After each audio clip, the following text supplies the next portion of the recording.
Hello and welcome to Blair G. Main's Creative Writing Podcast. Today I'm going to be reading Watching Eagles Soar. Watching eagles soaring past me, I'm happy to find myself here. I'm at the highest summit in the area. I can see 360-degree views for kilometers all around me, capable of seeing both Canada and the United States from my vantage point. The day before, 4 hawks soared the skies together, and I returned with my super-telephoto lens to attempt to capture them. Reaching the point of view, the summit, one briefly passes me by. The camera is not ready, and I miss the shot. I'm prepared to camp out for a little while, wait them out, take in the sights, and even crack open my journal or a novel. The day before, I started further down the trail. It took about 6 kilometers of varying terrain and elevations to reach this point. The wind was howling. The sweat on my body and clothing chilled quickly. I could not remain long. It was my first attempt on the trail, a scouting mission of sorts. I always approach new trails and hikes with a degree of trepidation. There are ways to prepare, namely topographic and trail maps, but there are always the unknown factors, the slopes, the ground cover, the trail markings, the beaten path, and my physical ability to surmount it all. A path previously taken always seems quicker than the unknown path. The little details along the way provide milestones from previous times, providing some amount of comfort in the knowledge of these details, easing our minds. We know how far we have made it and how far there is to go. As I wait to capture the birds, it begins to hail.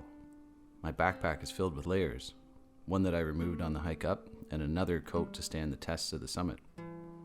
It is imperative to keep your body temperature under control when exerting yourself outdoors. At the gym, I want to sweat, commit to it, and let it pour out of my body. Outside, this is not desirable. It can lead to a variety of problems. It is to your detriment, not to your benefit.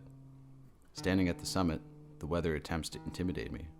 Mother Nature is testing my will. I'm ready today. I'm prepared for her attacks today. No birds fly by. The brief encounter must have been enough for the bird to press on. It might have been the wind, the hail, or the weather at the summit. Birds get to decide quickly where they want to fly and which elevation suits them. I was too high up for them today. Waiting around, I see a large bird flying low along the inlet, big enough even from a kilometer or more away. I capture a few shots. Even at 500 millimeters, the bird is a small object in my frame. I can tell that it is a bald eagle. I haven't taken a picture of an eagle for a while. Even at this distance, I'm still happy to take the pictures, knowing that I succeeded in photographing an eagle on this day. So I wait longer, slowly growing a chill, facing the elements and a few kilometers away from my vehicle. I decide to move, scoping out more of the point of view. The eagle awaits me a few steps around the corner, perched on a tree that overlooks the cliffs and shores below. He sees me before I see him, more than likely. A top predator, he is keenly aware of his surroundings.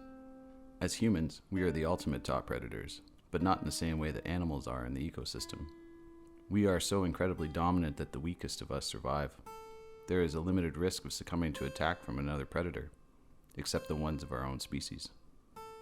I'm ready, camera in hand, and on a monopod. I pop off the lens cap and snap. He is 10 meters or so away from me. I snapped again to ensure that I got a decent shot from this angle and that the camera was focusing correctly on this majestic bird of prey. Branches are in the way, blocking some of his face and feathers. I pivot, trying to get a better angle. I succeed, capturing video from what can only be the best position before I scare him off entirely. I sit down on a rock protruding along the trail, adjust my monopod, and get a lower, more stable shot of the eagle. I hold, knowing that he is bound to fly away once he sees a reason to leave his perch. He eventually does, quickly returning to soaring amongst the thermoclines and updrafts and expertly flying over the inlet.